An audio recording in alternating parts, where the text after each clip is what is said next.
So to start things off, we're going to be looking at chords, and we're going to have 4 different lessons that are all looking at chords, and we're going to kind of build as we go.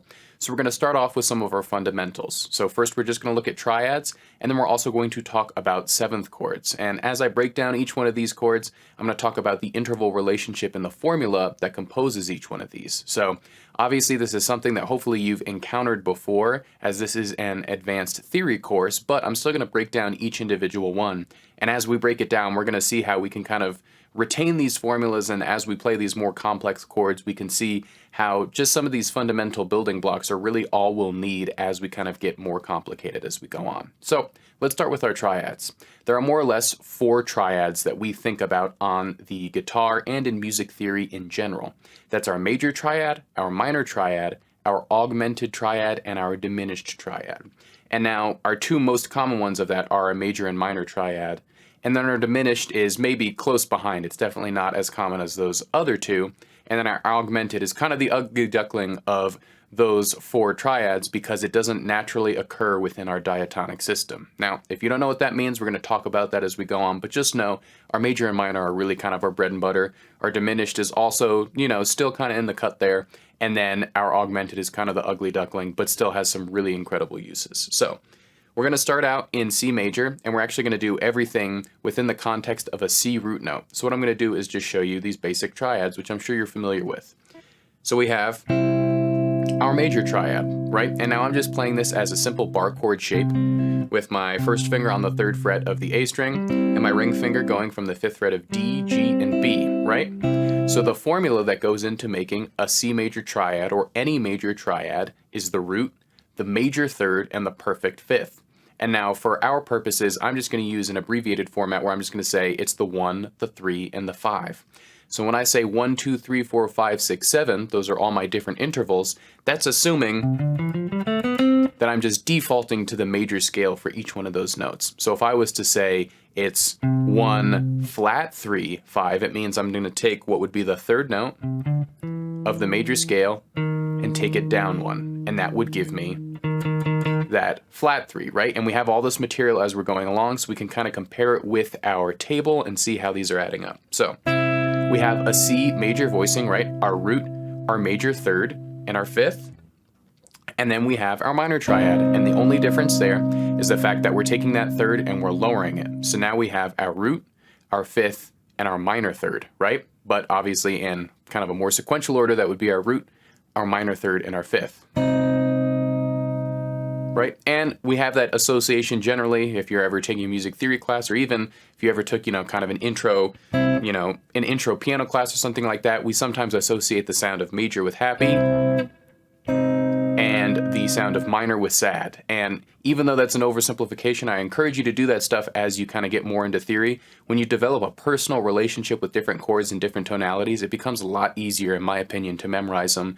And it's almost like this ongoing little joke you have with each individual piece of theory so that you can better become suited to it and find your voice in it. So we have our major triad, we have our minor triad. Now let's talk about our diminished triad. And now for this, I'm going to do a little bit of an interesting voicing.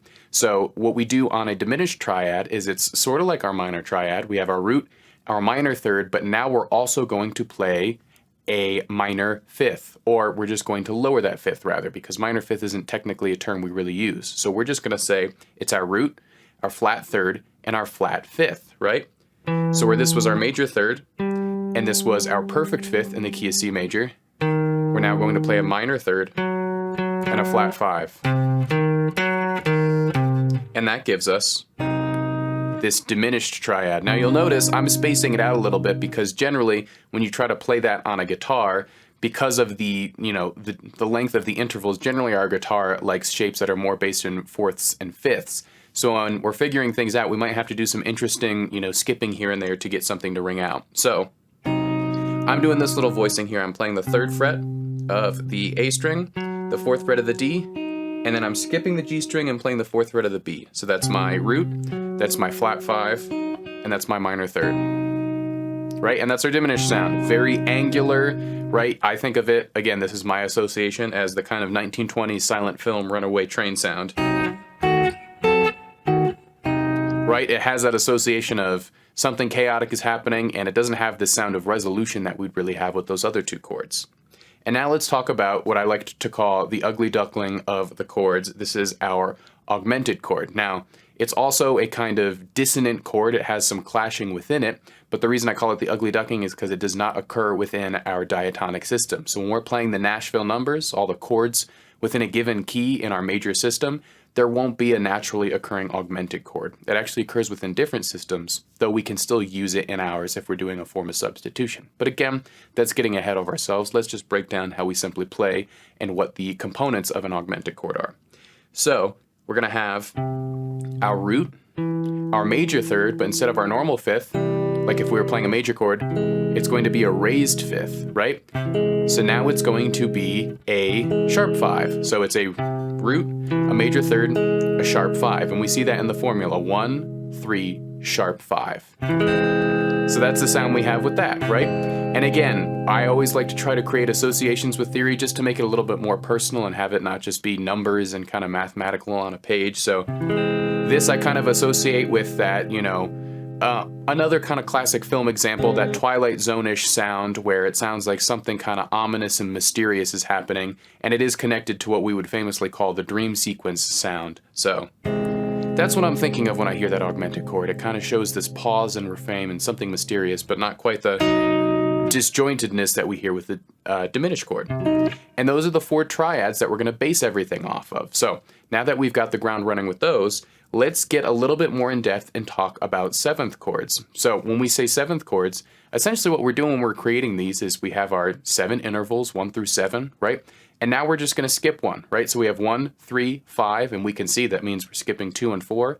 Well, now we're going to do the same thing. We're just going to skip 6 and have 7 to make our 4-note chords. And this is kind of the theory that goes behind creating chords. So as we're doing this, it's also important to understand how we do this so that in your own playing you can kind of, you know, as you develop all these chords, realize how we create them, and it's not just memorizing, it's actually knowing, oh, I kind of understand how everything is put together, so when I see something I don't know, I'm better suited to encounter it and do my own thing with it, right? So we're going to start with our major 7 chord, and we can see the symbol is this little triangle shape with a 7.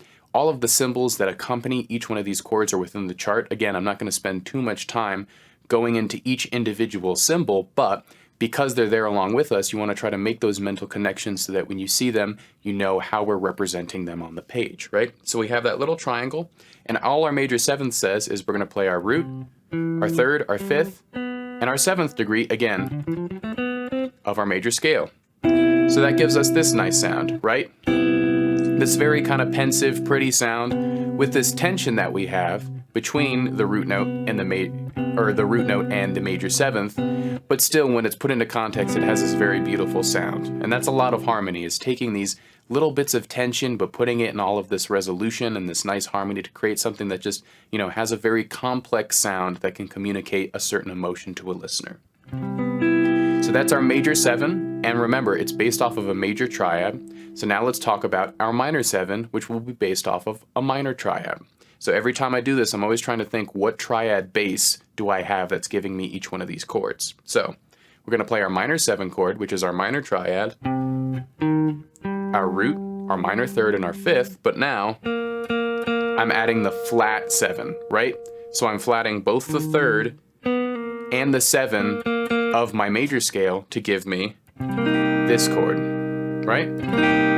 Again, so a nice, really pretty chord. It has some tension in it. It's used all the time in different forms of music, and we can, like I said, always create our own different associations with it, but this is our minor 7 chord, right? It's just adding a little bit of color on top of this chord, and that's what 7ths really do when we talk about them. They just add a little bit more color, a little bit more personality to the harmony. The triad is really the fundamental, you know, the fundamental aspect that's governing what's happening, and these color tones are just pushing it a little bit further into a different personality. That's how I like to think about it. So now let's talk about a dominant 7 chord. This is another type of major chord, so what that means is it also has the root, the major 3rd, and the 5th, just like our major 7 chord. So if I saw a lead sheet and it said, I need you to play a major 7 chord, and I saw another lead sheet and it said, I need you to play a dominant 7 chord, well, if I just played that major triad, it would still work for both of those, right? They have the same fundamental triad. What's different is the 7. So what we're going to do is instead of playing that major 7 that we have in a dominant or a major 7 chord, we're going to flat it just like we did in the minor 7 to create this chord. And this is naturally the 5 chord of a major key. Right? So these chords in my mind, again, this is my association with them. Dominant chords kind of sound like a party to me, right? They're very lively and they want to be resolved, right? If I was to play a chord progression and this was the last chord I landed on, it doesn't have this feeling of resolution, right? It wants to be resolved, and it's often used in funk music as well as kind of a, something that just creates anticipation and creates movement. So that's what I think of when I think of a dominant chord. It's this chord that naturally has this sound of movement to it and this liveliness to it. And again, that's our major triad, but now we're adding a flat 7, okay? And now let's get into a diminished chord. So we talked about our diminished triad. So now we're going to talk about the diminished chord that naturally occurs within our major key. So this would be the 7th degree. Again, we have a whole lesson that's just going to be dedicated to how we think about all of these chords within a key. But let's talk about just the chord shapes in general first to get a good grounding. So this is called a half diminished chord, or also called a minor 7 flat 5. So both of these have the diminished triad in it, right? The half diminished comes from the fact that we're adding this flat 7. So what that means is, normally when I play my diminished chord, I have the option of playing a flat 7 or a double flat 7. I'll talk about what that is in a second, but in this case, we're just gonna play that flat 7, right? And I can play that chord like this, or like this, right? So it still has that diminished quality to it, but in my opinion, that flat 7 just kind of grounds it a tiny bit more, right? I'm going to show you the fully diminished chord, and you'll hear that has a little bit more of an angular sound to it, or something that kind of begs for resolution, whereas this, has some kind of, a darker quality to it. It's not something that feels resolved, but it doesn't have quite as much tension as that full diminished chord. So this is a half diminished chord, and again, it's denoted by that little symbol, which is just a circle with a line through it. So that's how we know we're playing a half diminished chord. And again, this is naturally occurring within the key. So now we're going to move on to some of these other 7th chords, which are a little bit more peculiar, but still have a lot of cool aspects to them. But these chords are not naturally occurring within our diatonic key. So what that means is, normally when we create the chords for a key, we're harmonizing the notes of a major scale, just like we've done with all these, where we go, well, I'm going to skip my 4th, and then I'm going to skip my 2nd, and then I'm going to skip my 6th, so that it's my 1, my 3, my 5, my 7. That's how I get my chords of my key. We're not going to be doing that in this instance because these chords don't naturally occur within our major system. These all work as substitutions that are taken from different systems or just introducing some sort of chromaticism. So they're still often used, and I'll kind of talk about the personality of each, but it's important to know we basically covered all the bread and butter of what we'll really see and fundamentally need for most music. And these are kind of the fun ones that, again, I think they're beautiful and I use them all the time, but they don't usually naturally occur within our system. So now we're going to talk about our fully diminished chord. So what's that mean? Well, our half diminished chord had this flat 7. Well, now we're going to take it down 1, and it's going to be a double flat 7. And now this term really frustrates people. I was frustrated by it at first. I understand why it's used, but a double flat 7 actually just means our major 6. Right? So a fundamental understanding of intervals is very, very important for this, and I always recommend, if it's still something that you're unclear of, just having a little chart of those intervals next to you so you can just always reference them and they become more and more a part of your lingo, because everything I talk about is basically based in intervals, and it's the language of music theory. So when I say a double flat 7, what that means is this was my normal major 7, right? It was the 7th degree of my major scale. A flat 7 would just be 1/2 step down. A double flat 7 is 2 down, and that would give me this chord, right? You can hear it's just a little bit more angular than this chord. But it's really, really pretty and has all of its own applications where it just kind of wants to be resolved in a bunch of different directions. And again, that double flat 7, we use that term because this functions like all of our other 7th chords.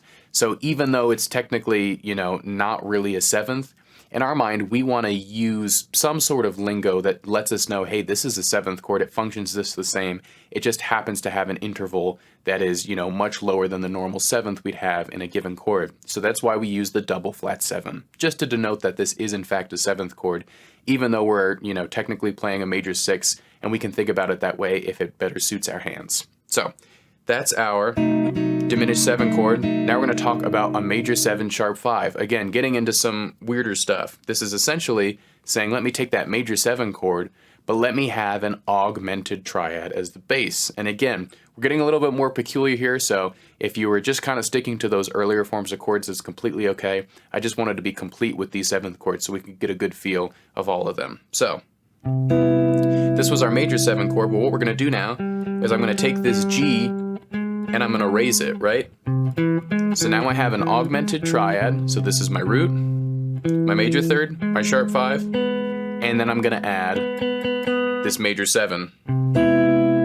I think this is just a gorgeous chord, and you can hear it all the time in, well, jazz standards, a lot of music like that. And again, I'm a lot of times connecting to film scores because they use all sorts of chords. This to me is a very kind of interstellar, planetary, you know, going to new ground sound. So that's a lot of times my association when I try to remember it. All right, now we're going to talk about a minor major 7th. Again, getting into some of the nitty gritty of these. So what a minor major 7th says is, let me take my minor triad, my root, my minor 3rd, my 5th, and let me add this major 7 interval and get this sound. Right? So what I'm doing here is just introducing a little bit of that major harmony into the minor harmony.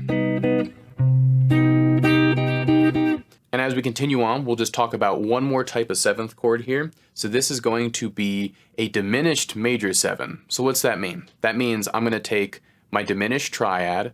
We already had our minor 7 flat 5, which had the flat 7. We had our fully diminished, which had that double flat 7, right? Which was really just a 6 in disguise. So now what would happen if we took that same triad, but we added a major 7? We get this very kind of peculiar angular sound. Again, these are really some of the odder chords, but when put in context, they have a great sound. And this is often used to delay resolution, right? So if I was playing something that was going to go to a major 7th chord, right, where I was going to play G, and then come back to my C major 7, I could do something like this. So I'll go my G to this C diminished major 7, and then to my C major 7, right? We're not going to get too much into genres or styles or anything like that, but it's just to show that all of these do have an application, even if on their own they do sound bizarre. Now, as I said, there were a lot of chords jam-packed in this, and we're only going to introduce more, but what's really important is that you just understand how these fundamental triads work and how the major 7, the minor 7, the dominant 7, and the minor 7 flat 5 work, right? Those are really the ones that I think you should focus on if you're not fully comfortable with them, because they're what we base our system off of. And when you fundamentally understand those and the thinking behind them, it becomes easier to understand these chords. You might think as we go on, oh, he has a lot of chords memorized. And while I have played a lot of these in context, what I really understand is the methodology behind each one. And because I understand how chords are made, it's not so much of me just kind of going to this internal, you know, book I have in my mind where I'm sorting through and finding different voicings. I'm really just kind of thinking on the fly and using my methodology to create things as I go along. So that's what we're striving for as we go through each of these chords.